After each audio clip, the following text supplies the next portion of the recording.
Hey kids, straight talking fedora chick coming at you today, and welcome to the channel. Today's video is a tag video from Nicole over at Real Recovery Talk. She has a 10-minute video spreading the message of positivity, more specifically life after active addiction, life in recovery. So it's hashtag spread the message, not the madness.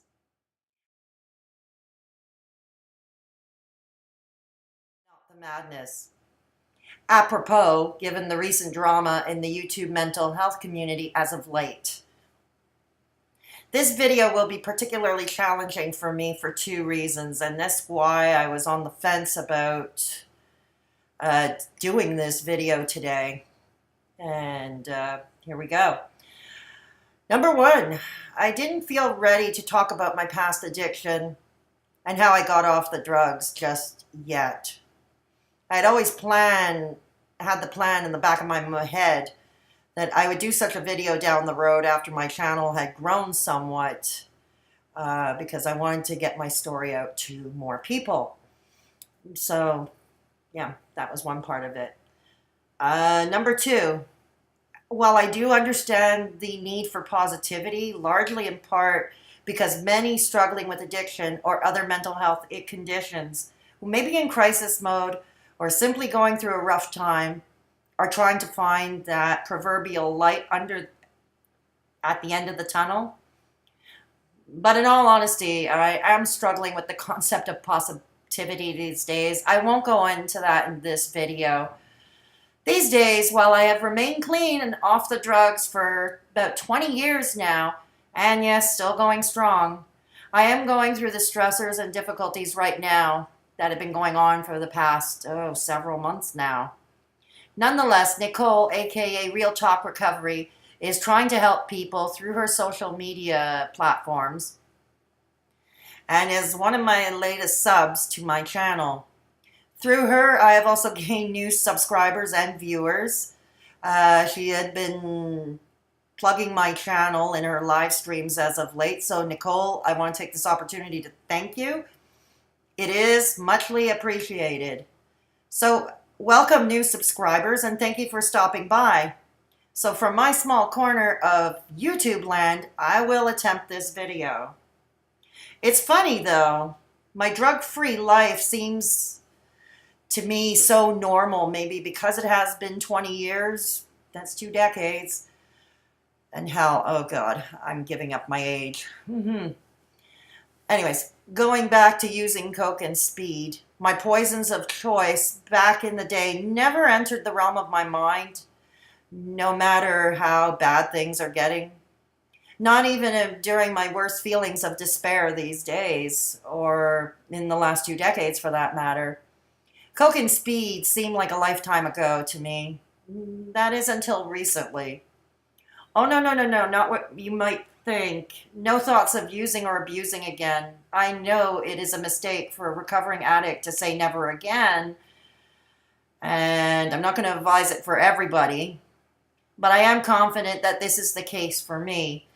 Just thinking about that period of my life from the mid-90s to early in the millennium, which was quite the roller coaster ride. I had written a short story about that period,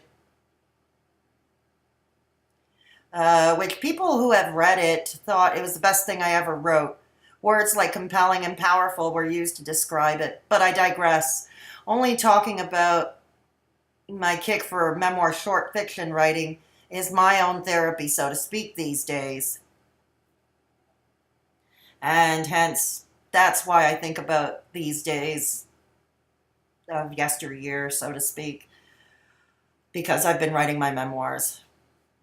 It has led to recently other nonfiction shorts, memoirs of a difficult youth. Who knows? If anything comes from them, I may want to assemble a chapbook of sorts. Yes, it was a dream to be published a writer or to see my now shelved play come alive on stage. Anybody interested in hearing a bit about the play I wrote, the link is in the card above. I will also put the link in end screens and in the description box below.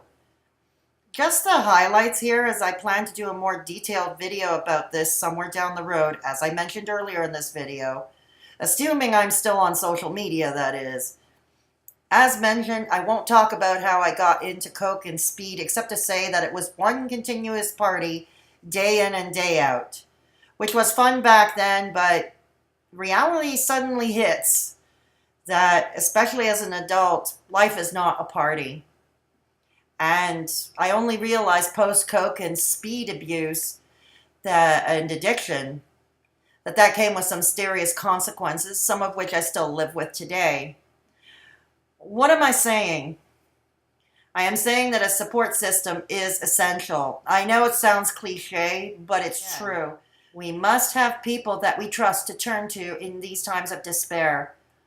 I'm not talking about therapists necessarily, but they can and do play a key role in many addicts' recoveries. If you can find some drug counseling or therapist that specializes, by all means, seek them out. There are many resources out there. But I'm talking more about your peers. There is no one-size-fits-all here. Everybody is different. Deals with recovery differently. No wrong way to stay straight, sober, and clean. You have to find something that works for you in your continued sobriety, or if you're still actively using but are struggling with trying to get clean, or on the fence about quitting, or maybe it is to deal with a crisis in the throes of a mental illness, or even an eating disorder to overcome, be it anorexia, bulimia, or binge eating. Yes, the latter is also an eating disorder. I have a phrase that Mr. Fred Rogers, a children's TV show host from PBS from back in my generation, used to say in times of trouble, crisis, and uncertainty. Find the helpers.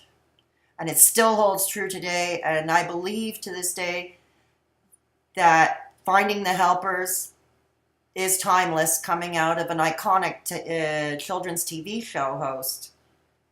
Your helpers could be a family member, could be a friend, maybe even somebody you met online going through the same shit, or went through the same shit and can empathize and is willing to help. I also know that once in recovery, those feeling strong enough, like Nicole, for instance, over at Real Talk Recovery, helping others is her way of therapy and keeping herself sober. At least I believe that. That is my belief. She can correct me if I'm wrong. Remember, diagnosing people on the internet is not a good idea. It could also be from your local 12-step meeting or another support group altogether. If you need a medically assisted detox, that is possible, and I would strongly recommend that if it is required to get you off safely, then by all means do it. Despite my current difficulties, I have to say that my life is still better than it was while using. I have less uncertainty, and that goes a long way in my world, and I think for most people too. I don't have the drama or the chaos I used to have in my life, with something for which I'm truly thankful. I mean, yes, there is still some chaos, but that's part of life, you know? But I achieved something I never thought I would years ago. Stability. Stability was something once attained. I do all to hang on to. And that is what keeps me off the drugs to this day. I remember back, like, especially how difficult it was to be stable. And believe me, I cannot put a price tag on that. But you have to find your own motivation for your own sobriety and continued recovery. You do you. I know it sounds like a cliche and a platitude, and in many respects it is, but I mean it sincerely. As mentioned earlier in this video, there is no one-size-fits-all when it comes to addiction recovery. You have to find what works for you. And and finding support is crucial, because it is too difficult to do alone. At the very best, it's problematic. So support, be it professional or from your peers, is essential. Back to Mr. Rogers. Find the helpers. That's it for now. Please take care of yourselves and each other. Remember, if you find somebody at risk or in crisis, please do all to reach out to them. It would make all the difference in the world for that person. Now we return to our regularly scheduled programming. Straight Talking Fedora Chick over and out.